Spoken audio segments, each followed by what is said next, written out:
믿지 않는다면 그 모든 것이 헛된 것입니다. 예수님을 믿고 살아간다라는 고백이 무엇을 믿고 무엇을 확신하는가를 우리가 생각해 보아야 합니다. 복음을 요약하면 예수님이 나의 죄를 짊어지시고 십자가에 죽으셨다. 그리고 부활하셨다. 라는 것뿐만 아니라 그래서 나에게 어떤 은혜가, 직접적인 어떤 은혜가 있는가를 다 함께 구체적으로 믿는 것입니다. 십자가와 부활이라는 사건이 나에게 어떠한 직접적인 은혜가 있는가? 부활, 죽음을 이기고 생명이 다시 태어난 것이죠. 그 생명이 죽어서 천당 가는 그날에만 있다는 것이 아니라 그 부활의 새 생명이 지금 나에게 있고 지금 나의 삶에 영향을 주고 예수님과 연결되어서 지금 내가 자라가고 있다는 사실입니다. 그뿐만 아니라 예수님께서 다시 오실 때 그 재림의 날에 나 역시 부활의 몸을 입고 그때야 비로소 완전한 모습으로 구원이 완성된다라는 이 사실을 믿는 것이 복음입니다. 여기서 부활의 생명이 내게 있다라는 것은 예수님과 그 생명이 연결되어 있다, 연합되어 있다라는 표현입니다. 오늘 읽었던 로마서 6장 4절 다음 구절을 보면은 만일 우리가 그의 죽으심과 같은 모양으로 연합된 자가 되었으면 또한 그의 부활과 같은 모양으로 연합되리라. 연합되었다라는 것은 어떤 표현이냐면은 그 연합되었다라는 것은 식물에게 있어서 쓰여지는 표현입니다. 우리가 연합되었다라는 것이 조금 모호한데 그 연합되었다는 것은 가지가 있는데 가지를 잘라내고 접붙임되어서 그 가지에서 나오는 그 뿌리에서 나오는 그 생명이 연결되었다라는 것. 예수님과 우리가 포도나무와 가지처럼 연결되어서 생명이 하나가 연결되었다라는 것입니다. 예수님이 부활하셔서 증명하신 죽음을 이긴 새로운 생명이 내게 있습니다.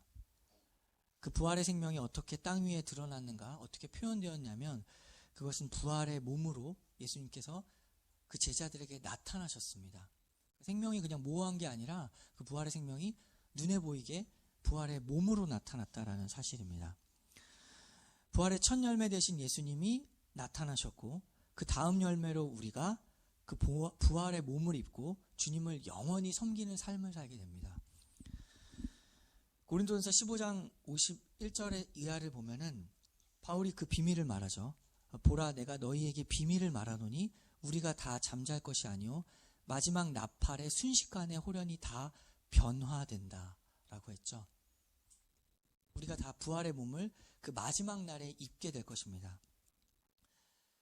그래서 예수님을 참으로 믿는 사람은 이 부활의 생명의 주인공이신 예수님이 다시 오실 때까지 이 땅 위에서 지금 그 예수님과 연결된 생명을 가지고 생명력을 발휘하는 것이죠. 죽은 생명이 아니라 생명은 살아있다라는 것을 우리가 발휘하는 겁니다. 예수님 살아계시다라는 것을 증거하고 예수님의 인격, 성품을 우리의 날마다 연결되어 있기 때문에 우리 날마다 그것을 드러내는 것, 그것이 주님께 영광을 돌리는 것입니다. 우리가 유의할 것은 특히 한국 사회에서 특별히 유행했던 그 죽어서 천당이라는 말이 있는데 우리가 유의해야 되죠. 천당은 죽어서 우리가 가게 되는 천당은 영혼만 가는 것입니다. 몸이 있는 게 아니라 영혼만 가게 되는 임시적인 상태이죠. 사실 천당이라는 표현은 불교에서 가져온 것이고 성경 그대로 표현을 쓰자면 낙원입니다. 예수님께서 십자가에 달려 돌아가셨을 때 한쪽 강도에게 뭐라고 하셨죠? 내가 오늘 나와 함께 낙원에 있으리라 라고 했죠. 뭐 천당이라고 부르든 낙원이라고 부르든 단어 가지고 말싸움하는 것은 필요가 없고, 그러나 헷갈리지 않기 위해서 낙원으로 표현하는 것이 더 좋습니다. 성경 그대로. 그런데 그곳은 우리가 가게 되는 천당, 그 낙원은 영혼만 가게 되는 곳이고 몸이 없습니다. 그래서 불안정한 상태이고 그 천당은 우리가 가는 구원의 정점이 아니라 종착지도 아니라 임시적인 상태입니다. 그래서 신학상 용어로는 인테림 피리어드라고 해서 그게 목적이 아니에요. 죽어서 천당이 그냥 대기하는 곳이죠. 구원의 정점은 무엇이냐면 주님 다시 오실 그날, 그 재림의 날에 우리가 부활의 몸을 입고 예수님을 섬기는 상태에 들어가는 것이 바로 우리의 구원의 완성입니다. 그래서 우리가 마라나타 아멘 주 예수여 오시옵소서, 그래서 우리가 그날을 기다리는 것이죠. 천당은 중간이라서 이게 목적이 아닙니다. 그냥 지나가는 경과의 상태이고 우리가 구원이 완성되는 것은 주님 다시 오실 그날입니다. 그래서 성경이 어떻게 끝나나 보세요. 성경 맨 마지막 절을 보시면 성경이 어떻게 끝이 나냐면 요한계시록 22장 마지막에 끝이 이렇게 납니다. 이것들을 증언하신 이가 이르시되 내가 진실로 속히 오리라 하시거늘 우리의 대답은 뭐죠? 아멘 주 예수여 오시옵소서. 주 예수의 은혜가 모든 자들에게 있을지어다. 이렇게 성경이 끝납니다. 그러니까 우리가 기다리는 것은 천당이 아니고 주님 다시 오실 그날을 우리가 기다리기 때문에 마라나타 아멘 주 예수여 오시옵소서, 우리가 그날을 소망하는 것입니다. 왜 그날 기다리는가 한번 생각을 해봐야 됩니다. 다들 그렇게 마라나타를 얘기하는데 그게 왜 기다리는가를 생각해 봐야 되죠. 나는 사실 그날 기다리는 이유를 잘 모르겠는데 그냥 다들 그런 얘기를 교회에서 하니까 그런가 보다라고 하는 일이 참 많습니다. 우리가 그날을 기다리는, 주님 다시 오실 날을 기다리는 것은 그날의 구원이 최종적으로 우리의 구원이 완성되고 우리가 부활의 몸을 그제서야 입습니다. 천당은 영혼만 있는 곳이라서 완성되는 곳이 아닙니다. 그 이상한 거죠. 우리는 하나님께서 우리를 지으셨을 때 영혼과 육체로 지으셨습니다. 그래서 부활의 몸을 입는 것. 예수님이 어떻게 되셨죠? 부활하시고 나서 그냥 영혼이 막 떠도는 것이 아니라 그 몸을 제자들에게 보여주셨습니다. 그래서 부활의 첫 열매 되신다. 우리도 그날을 소망하는 겁니다. 주님 다시 오실 그날을. 그래서 우리 중요한 것은, 예수 믿는 사람은 죽은 다음엔 천당 가느냐 안 가느냐 그것이 최종적인 목적이 아니라 부활의 생명을 가진 하나님의 자녀는 그 생명을 가지고 지금 이 순간 마지막 주님 다시 오실 그날을 소망하며 이 땅 위에서 어떻게 살아갈 것인가가 우리의 관심이라는 것이죠. 어떻게 예수님과 연결되어서 예수님이 하셨던 것처럼 그 인격과 품성을 이 땅 위에서 드러내고 예수님이 하셨던 그 사역을 예수님과 지금 연결된 생명을 가진 사람으로서 어떻게 드러날 것인가가 우리의 고민입니다. 천당이 아니라 지금 이 순간에 내가 하는 이 모든 일들이 영혼의 문제를 결정합니다. 천당은 잠깐 기다리는 시간이고 영혼만 가는 곳이고 반쪽 상태일 뿐입니다. 예수님 믿는 사람들은 이렇게 이 땅 위에서 예수님을 드러내며 영광을 드러내며 삽니다. 그러나 믿지 않는 사람들은 어떻게 살아가냐면 천당 관심 없고 재림 관심 없고 다가오는 다 관심이 없기 때문에 지금 이 순간들에 관심이 있습니다. 불가지론 아니냐, 죽어봐야 아는 곳, 알지도 못하는 걸 내가 관심 가질 필요가 없다. 나는 지금 이 순간에 내 모든 것을 걸고 살아가겠다. 확실한 것, 눈에 보이는 것, 지금 이 순간을 즐기고 행복하게 살아가는 것이 끝이다. 그렇게 먹고 마시자라고 살아갑니다. 이것은 예수님 시대에도 있었고 지금도 있습니다. 고린도전서 15장 32절을 보면은 내가 사람의 방법으로 에베소에서 맹수와 더불어 싸웠다면 내게 무슨 유익이 있으리요. 죽은 자가 다시 살아나지 못한다면 어떻게 생각하냐. 내일 죽으니 먹고 마시자 하리라. 사람들이 다 이렇게 생각하는 겁니다. 부활에 관심이 없는 사람들은 내일 죽으니까 오늘 열심히 행복하게 살아가는 것이 의미가 있지 않느냐 라고 하는 것이죠. 이 땅에 의미가 있고 이 땅에 소망을 두고 살아가기에 눈치 보고 살 것이 없습니다. 내 마음 가는 대로, 내 몸 가는 대로 그렇게 산다. 여기서 향락을 다 취하고 행복하고 떳떳하게 살아가자. 도덕도 필요가 없는 것이죠. 도덕적 윤리도 지금 어떻게 점점 흘러가냐면 눈치 보고 살 것 없고 뭐 누가 정했는데 옳고 그름은 그냥 내가 즐겁고 내가 좋으면 그만 아닌가. 남에게 피해만 주지 않는다면 그만 아닌가. 나도 너에게 피해를 주지 않았으니 너도 나에게 간섭하지 말아라. 나도 너를 관용하니 너도 나를 관용하라. 서로 관용하고 관용받는 사회. 이것이 오늘날의 팽배한 사회입니다. 오늘날의 물결입니다. 그러나 이것은 악한 생각이고 사람 속이는 마귀의 목소리입니다. 바로 이어서 고린도서 15장 33절에서 이렇게 말하죠. 속지 말라. 악한 동무들은 선한 행실을 더럽힌다. 깨어 의를 행하고 죄를 짓지 말라. 하나님을 알지는 못하는 자가 있기로 내가 너희를 부끄럽게 하기 위하여 말하노라.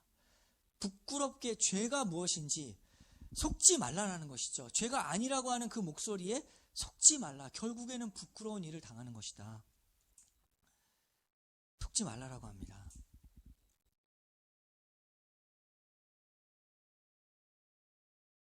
세상 사람들은 장차받을 심판에 관심이 없습니다. 그러나 중요한 것은 그 심판을 면할 길이 없습니다. 이 세상 사는 동안 자신과 세상에 악한 영향을 끼치고 악한 결과를 점점 생산해 가면서 살아가는 생활입니다. 그 속지 말라라는 것이죠. 예수님을 믿는 사람은 절대 그러한 길을 걸어가지 않습니다. 그러면 예수님 믿는 사람은 어떠한 인생길을 걸어가는가? 생각해 봐야 됩니다. 우리에게 있어서 천당도 최종 목적지가 아닌데 더군다나 이 세상은 더욱 최종적인 의미를 갖지 않는 것입니다. 세상에 목숨 걸고 살 필요가 없습니다. 주님 다시 오실 날, 주 예수여 오시옵소서라는 그날을 소망하며 그날이 오기까지 우리는 이 세상에서 예수님의 생명을 가지고 같이 연결된 우리가 그 생명이 점점 자라고 전진하는 그러한 인생길을 걸어가야 됩니다. 로마서 6장, 오늘 읽었던 로마서 6장 4절을 보면은 그러므로 우리가 그의 죽으심과 합하여 침례를 받음으로 그와 함께 장사되었나니 이는 아버지의 영광으로 말미암아 그리스도를 죽은 자 가운데서 살리심과 같이 이제 부활의 목적이 나오죠. 예수 그리스도를 죽은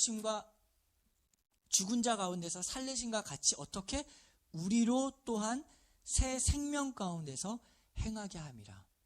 부활이 우리와 어떤 관련이 있냐면 예수님 부활하신 것과 같이 우리 역시도 지금 이 순간 새 생명을 가지고 행하게 하려 함이라. 그것이 우리가 살아가는 목적입니다. 부활의 생명을 가진 사람들의 목적이죠.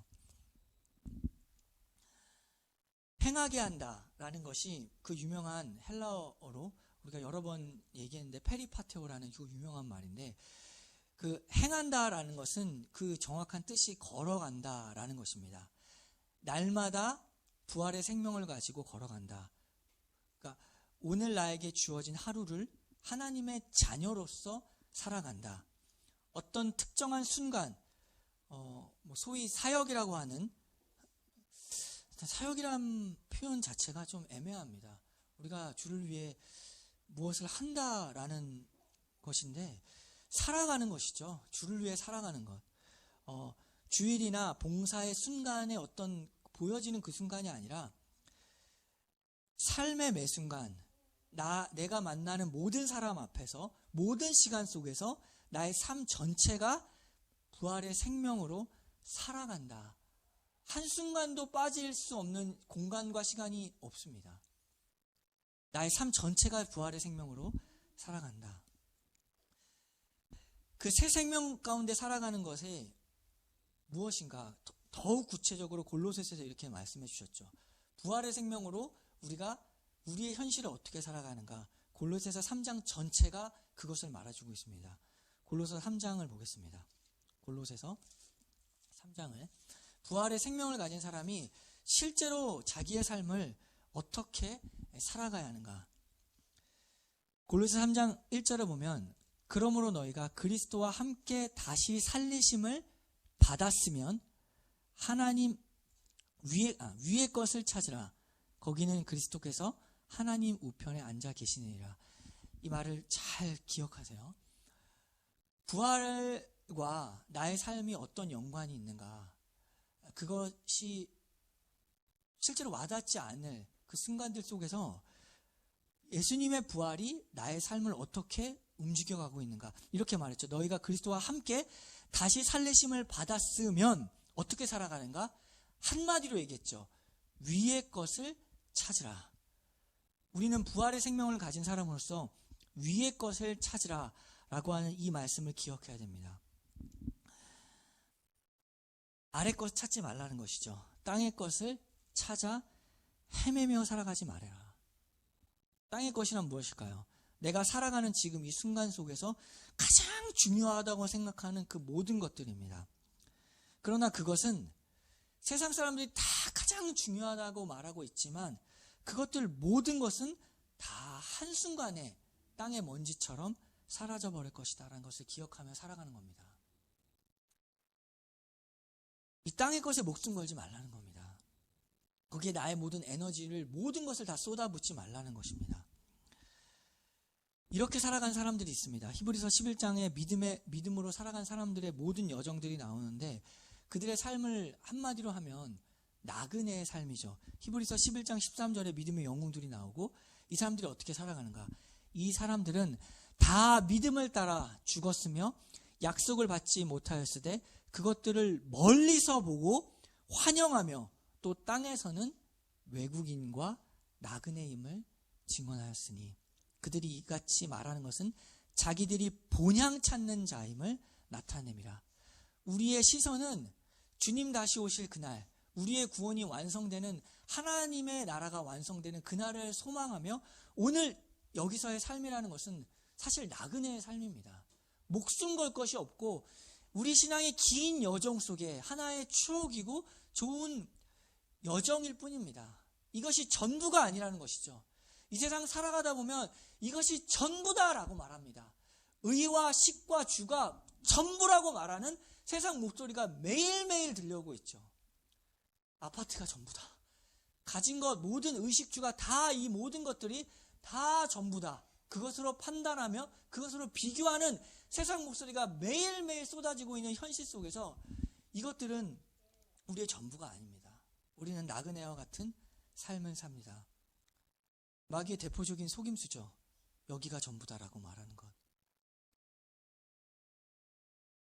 천당 역시도 우리가 대기하고 있는 곳이고 영혼과 몸이 하나가 되어서 공중에서 주를 영접하는 그 마지막 날, 그것이 우리가 완성되는 날이고 우리가 기다리고 소망하는 날입니다. 그러면서 어떻게 살아가야 하는가? 골로새서 3장 4절을 보면은 우리의 생명이신 그리스도께서 나타나실 그때에 너희도 그와 함께 영광 중에 나타나리라. 우리가 그날을 소망하죠. 그날을 소망하는 사람들은 어떻게 살아가냐면 5절, 그러므로 땅에 있는 지체를 죽이라. 곧 음란과 부정과 사욕과 악한 정욕과 탐심이니 탐심은 우상 숭배니라. 땅의 것을 전부라고 생각하게 되면 이 모든 것들이 터져나오기 시작합니다. 땅의 것이 전부이기 때문에 그들에게 음란과 부정과 욕심과 정욕과 탐심이 가득한 것이죠. 그것이 바로 우상 숭배다라고 말합니다.